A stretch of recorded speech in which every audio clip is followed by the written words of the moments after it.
오늘 본문 배경을 보면 오병이어의 기적 사건이 먼저 있었습니다. 보리떡 5개와 물고기 2마리를 가지고 여자와 어린아이를 제외한 5,000명이 먹고 12바구니가 남은 이 사건은 이 기아선상에서 허덕이던 그때 당시에는 아마 인류 최대의 이변이라고 말할 수 있을 것입니다. 그 오병이어 기적 후 예수님은 곧바로 제자들을 여기 보면 즉시 재촉해 바다를 건너가게 하신 후 본인은 산으로 기도하러 가셨습니다. 그리고 밤늦게 항해하던 제자들은 풍랑을 만났고 그 시간에 예수님께서는 풍랑 만난 제자들을 아시고 구하러 달려가셨어요.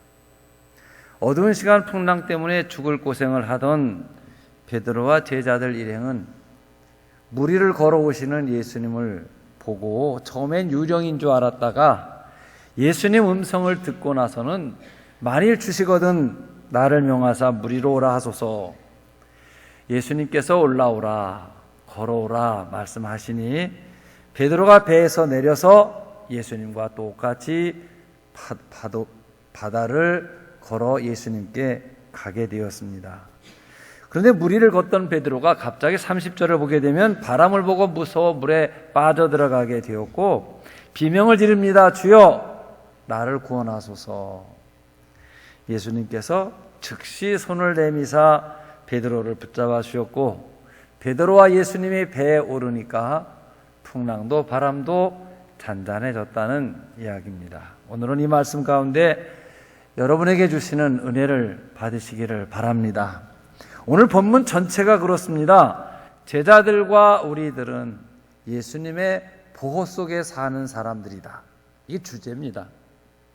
먼저 큰 의미로 이 요한복음 6장을 보면 오병이어 기적 후 사람들이 예수를 억지로 잡아 왕으로 추대하려는 동요가 있었고 예수님은 갑자기 현장을 피하셨습니다. 예수님의 크고 놀라우신 그 능력이 인간들의 욕심을 갖고 저런 능력 가지신 분을 내 편으로 만들면 아니면 내가 그를 따른다면 얼마나 엄청난 일을 할까 이런 이기적 생각에 이용당하시는 것 때문에 예수님은 그럴 때마다 미리 아시고 피하셨습니다. 그래서 불치의 병을 고쳐주시고 부탁하는 말이 아무에게 가서도 이 말하지 마라. 주의를 주셨어요. 우리 같으면 말이에요. 어떤 기적이 일어나면 동네방네 과장되게 떠들어 소문을 내고 자기 자랑 삼고 간증하고 사람들 오게 하기 위해 이용하지 않겠습니까?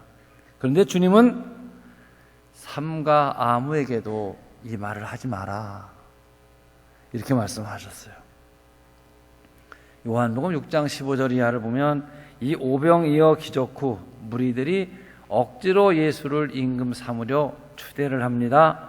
이 환호의 물결이 온 팔레스타인 전역에 퍼지고 흥분된 군중 심리가 이젠 폭동으로 변합니다.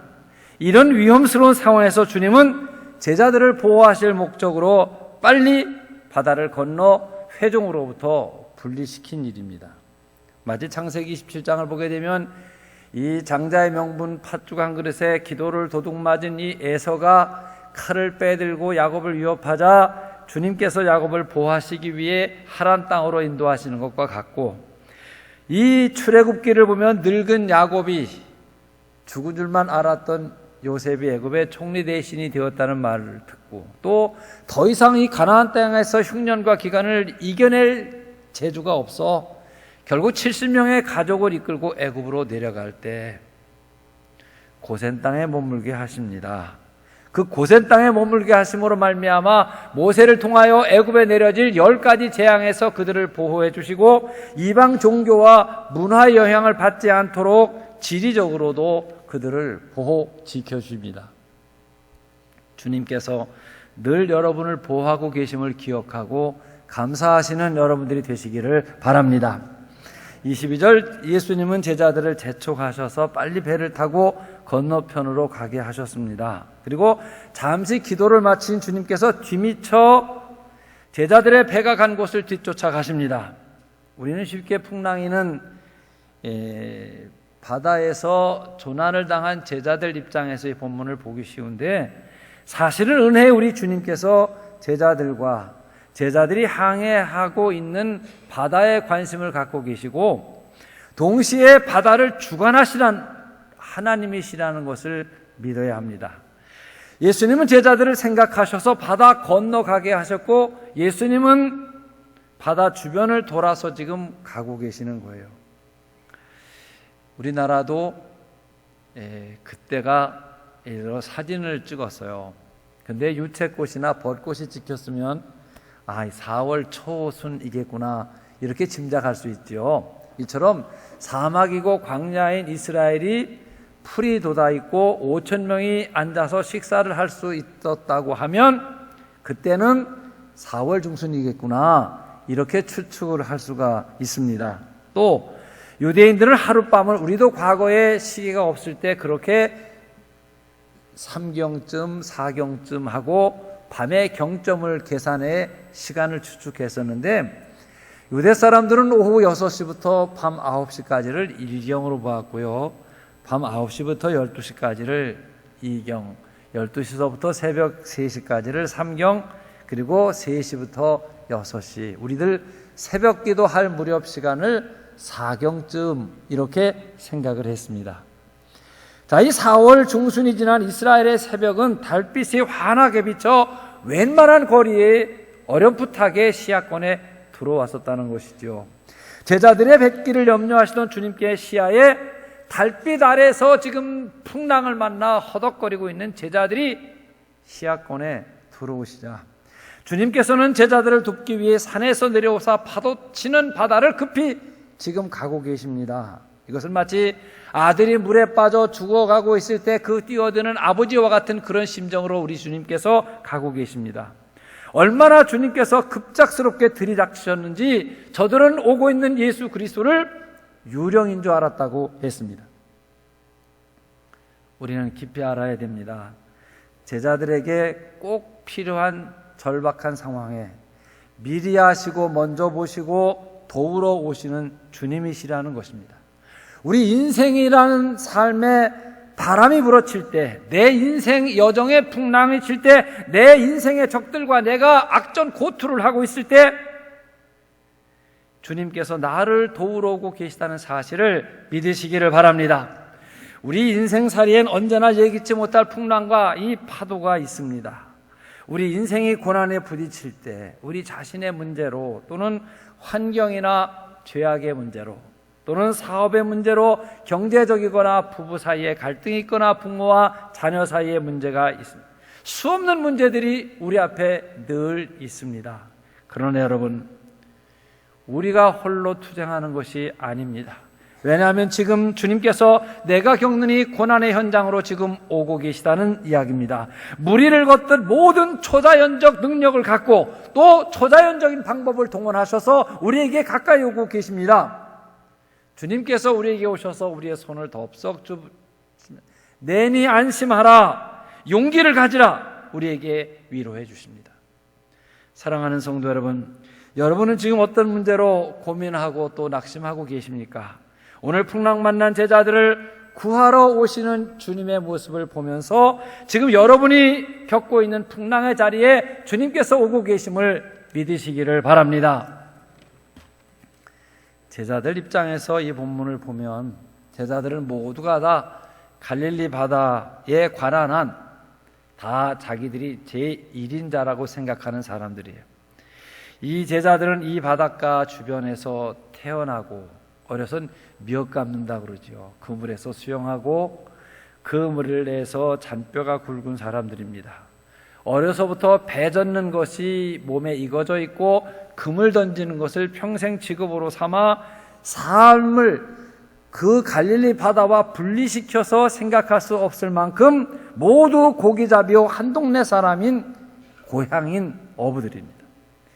이 바다를 건너가는데 예수님의 도우심은 전혀 필요가 없는 수없는 노를 젓고 그 바다를 오고 가던 사람들이었습니다. 한마디로 그 배를 운영하고 그물질을 하는 데 있어 전문가들이라는 것이죠. 그런데 그 전문가들이 배 젓는 일에서 풍랑을 겪고 있다는 이야기입니다. 여러분, 우리 인생 사는 것이 복잡하여져서 많은 경험과 경륜과 그리고 지식을 필요로 하여 많은 공부들을 합니다.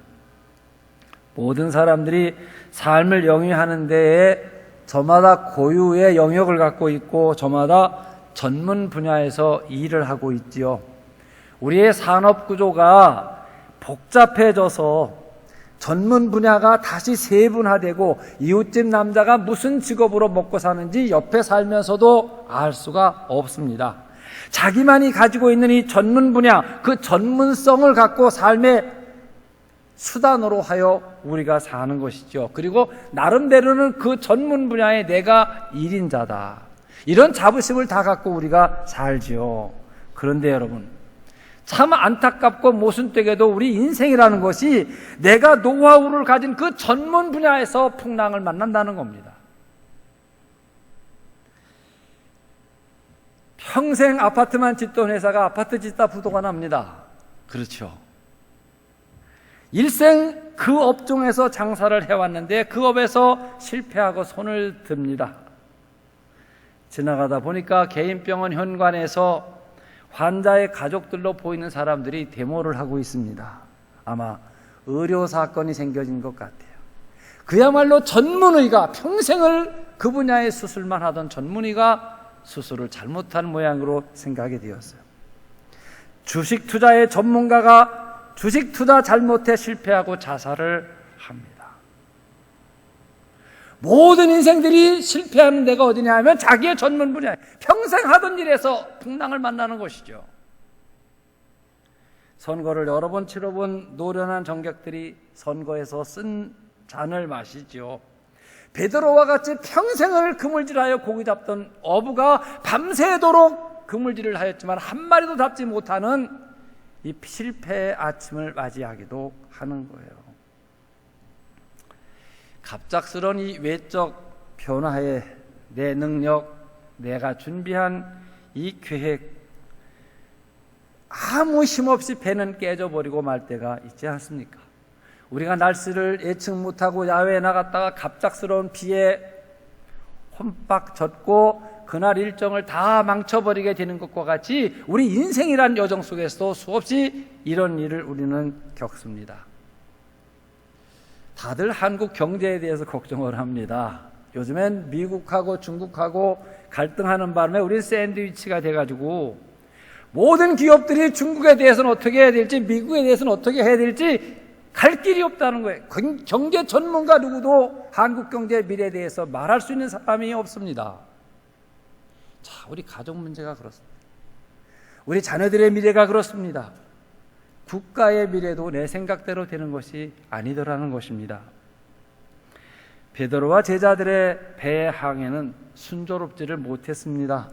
예측하지 못했던 풍랑과 바람이 일었고 그들의 기술과 경험과 전문성으로 속수무책입니다. 이 풍랑을 만나고서야 베드로와 제자들은 주님을 모시고 왔었으면 좋을 뻔했다. 주님이 여기 계셨더라면 얼마나 좋을까. 그토록 자신 있었던 어부 생활과 배 젓는 일 기술이 이 풍랑 앞에서는 아무런 힘이 되지를 못하더라는 것이죠. 대개 사람들이 자기의 인생길은 자기의 이성의 판단이나 경험과 지식으로 살 수 있다, 이런 무모한 생각들을 합니다. 하면 된다, 할 수 있다, 불가능은 없다, 이런 불신앙적 적극적 사고가 대단한 것 같지만 그렇게 되지 않는 것이 인생입니다. 성공이나 승리나 축복이나 영광 싫어서 안 하는 사람이 아무도 없고 그것을 이루려고 해서 모든 사람이 다 이루는 것이 아니지 않습니까, 여러분? 세상을 살다 보니 전혀 예기치 못한 변수가 수없이 많고 불가항력적 일이 너무나 많습니다. 정말 내 능력이라고 하는 것이, 내 경험과 노하우라고 하는 것이 아무것도 아니라는 손들고 무력감에 빠질 때가 얼마나 많습니까? 사랑하는 성도 여러분, 주님과 동행하시기를 바랍니다. 제자들의 항해에 주님이 처음부터 동행하셨더라면 얼마나 좋을 뻔했습니까?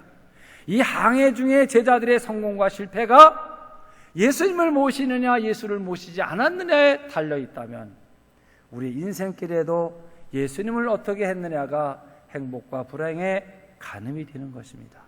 여러분 모쪼록 한 번밖에 없는 귀중한 여러분의 생에 주님과 동행하셔서 평화롭고 승리하시는 여러분의 삶이 되시기를 축원합니다. 자, 이제 물 위를 걸어가는 베드로를 봅니다. 캄캄한 어둠 속에서 살 수 있는 길을 찾던 베드로에게 더 지쳐지는 이 암흑과 풍랑, 그리고 거세게 몰아치는 이 바람 소리에 죽음은 엄습해 보고 있습니다. 이때 베드로 앞에 기적을 보이시며 나타나신 예수님, 얼마나 반갑고 놀랍고 환히 였겠나.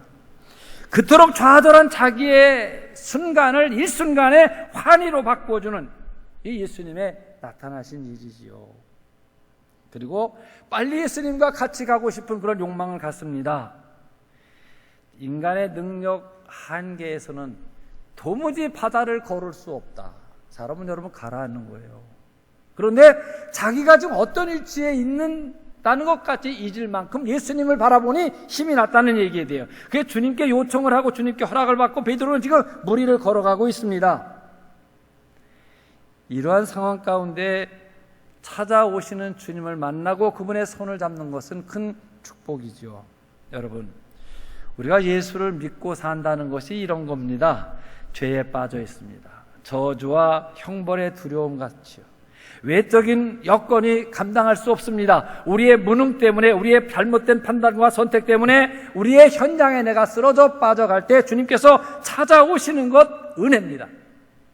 여러분, 예수께서 내 인생 곁에 와 주셨습니다. 흑암을 뚫고 기적을 보이면서 내 인생 앞에 오셨어요. 분명 주님께서 내게 오셨어요.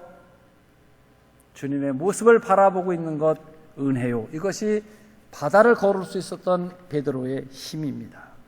이 은혜스러운 사건이 바로 복음인 것을 믿으시기를 바랍니다. 나는 주님께 구하고 주의 음성을 듣고 내 마음을 먼저 아시고 죽게 되는 형편을 아시고 미리 가까이 오시는 일, 이것이 크리스마스의 사건이며 주님께서 나를 도와주심으로 말미암아 내 인생의 풍랑이 잔잔해진 사건, 주님이 여기 계신 표적, 임마누엘입니다. 사랑하는 성도 여러분, 물 위를 걷는 것 같은 이런 기적이 여러분의 인생 길에도 일어나고 있습니다. 여러분이 전에 주님을 모르고 살았을 땐 어려운 일 만나면 낙심하고 절망하고 한숨 쉬는 거예요. 그러나 주님을 알고 주의 능력을 믿고 주님을 향하여 걸어가고 있다면 여러분의 삶 속에도 물 위를 걷는 베드로와 같은 그런 역사는 이루어지는 것입니다. 반대로 바다에 빠져들어가는 베드로를 또 생각해 봅니다. 그렇게 경이로운 기적 속에 물 위를 걷던 베드로가 힘없이 험한 물 속에 가라앉아 버리는 것입니다. 어떻게 된 거죠?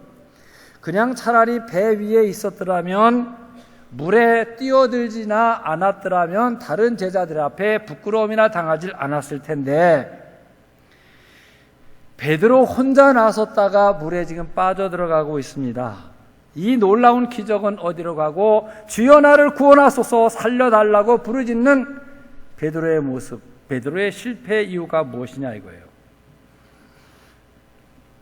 자, 예수님을 향하여 가던 베드로였습니다. 그리스도의 얼굴만 바라보고 나가던 베드로였습니다. 내게로 오라 말씀만 의지하여 물 위를 걷던 베드로였습니다. 그러던 베드로가 넘실거리던 물결과 바람을 보았다. 성경은 바람을 봤대요. 사람의 눈에 바람은 보이지 않는데 말입니다. 30절 보면 바람을 보고 무서워했다. 베드로는 험한 풍랑과 바다의 파도 소리 속에서 바람까지를 봅니다.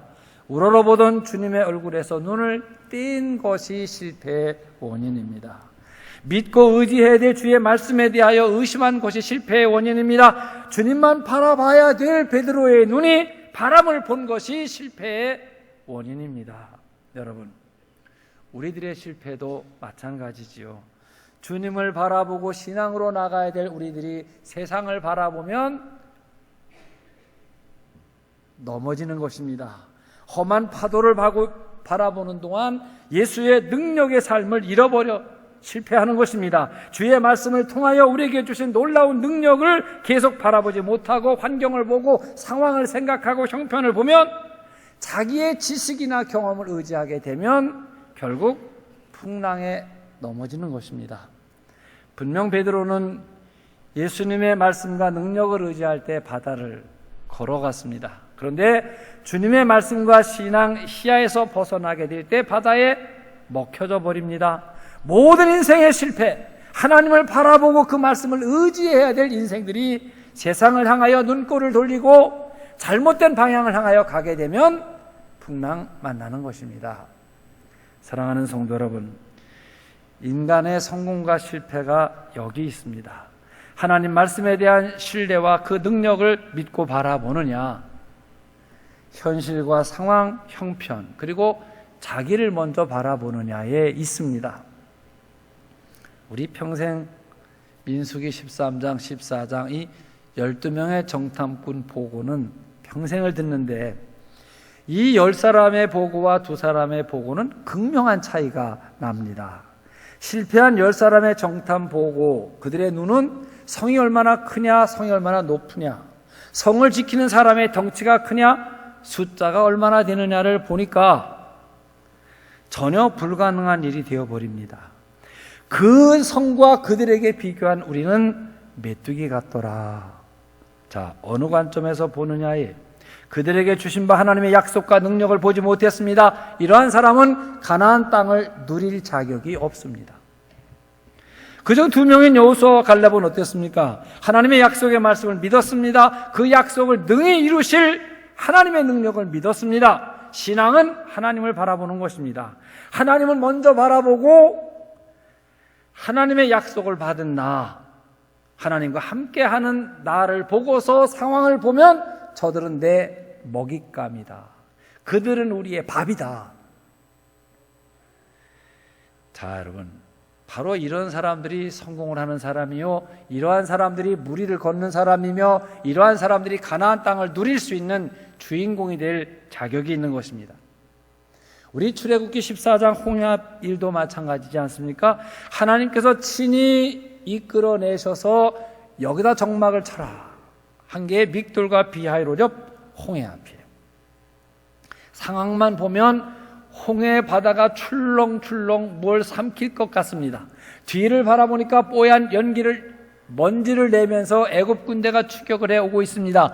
그야말로 진퇴양난, 도간에 든 쥐에 독에 갇힌 쥐 같은 생각을 하는지 모릅니다.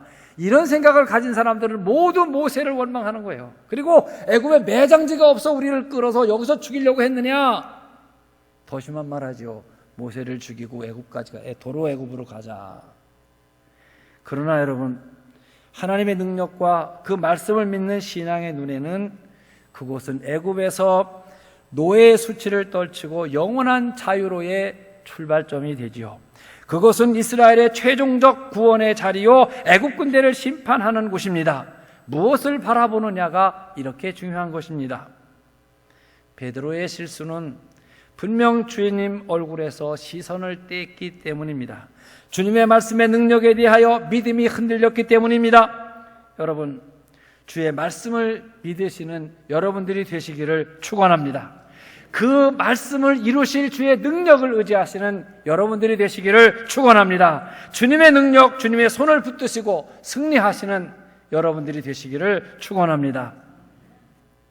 이제 주의 손을 붙잡고 다시 일어서는 베드로를 보겠습니다. 자, 무리를 걸어서 주님 앞에까지 갔던 베드로가 계속해서 특별한 은총을 입지 못한 채 시선뿐만 아니라 몸도 다 물에 빠져들어가는 그야말로 익사 직전의 모습이 되죠. 그러나 우리에게 중요한 것은 이 깊이 빠져가는 이 순간이야말로 다른 어느 때보다 더 주님의 모습을 찾아야 되며 주님을 향하여 외쳐야 할 때라는 사실입니다. 베드로에게는 이 외침이 있었습니다. 베드로가 구원받은 것은 이 절박한 순간에 도움 요청해야 될 대상이 누구인지를 알았고 나를 구원하소서 하고 소리질러 주여 나를 구원하소서 기도입니다. 주님, 내가 구원의 대상이 주님이고 지금 나는 구원받아야 합니다. 분명한 기도를 바르게 했죠. 사랑하는 성도 여러분, 이 험한 풍랑의 바다에서 인생을 구원해 주실 분은 예수님 뿐이신 것을 믿으시기 바랍니다. 베드로의 구원의 대상을 바르게 알았고 부르짖는 것이 곧 구원을 얻게 되었습니다.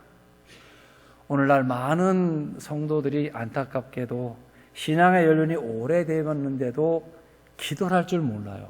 마치 아기가 태어나서 다 자랐는데도 말을 할 줄 모르는 애처럼, 그러다 보니까 인생의 풍랑을 만나면 기도를 못하니까 답답해. 주님을 찾지 않는 게 안타깝고 기도할 줄 모르는 것이 답답하고, 사랑하는 성도 여러분, 지금이야말로 전심을 다하여 하나님을 향해 부르짖어야 될 위급한 순간입니다. 주님을 다시 바라보시길 바랍니다. 여러분의 시선을 주님의 시선에 고정시키시기를 바랍니다. 주의 약속의 말씀을 믿으시기를 바랍니다. 그 약속의 말씀을 능히 이루실 주의 능력을 믿으시기 바랍니다. 주님을 믿는 성도들이 사는 세상도 세상 사람들이 사는 세상과 다르지 않아요. 다시 말해 똑같은 세상을 믿는 사람, 안 믿는 사람이 같이 사는 거예요. 우리들도 얼마든지 깊은 풍랑에 빠질 수 있습니다. 중요한 것은 주님의 손을 꼭 잡고 일어설 수 있다는 것이 세상 사람과 다른 것입니다. 예수님은 내가 곧 길이요 진리요 생명이라고 말씀하셨습니다. 어두운 세상에서 살아가는 인생은 누구나 다 주님 얼굴을 바라보는 지혜가 있어야 하고, 기적의 삶, 축복의 삶, 무리를 걷는 삶은 여기서 출발을 하는 것입니다. 영원히 죽을 인생이 영원한 생명을 얻는 기적, 주 안에 있습니다. 세파에 휩쓸려 이미 쓰러진 인생도 주님을 향하여 외치면 구원의 은혜는 다시 주십니다. 우리의 처한 상황과 현실을 딛고 풍랑 위를 걷는 것 같은 승리하는 여러분들이 되시기를 바랍니다. 32절 보면 배에 함께 오름에 바람이 그치는지라.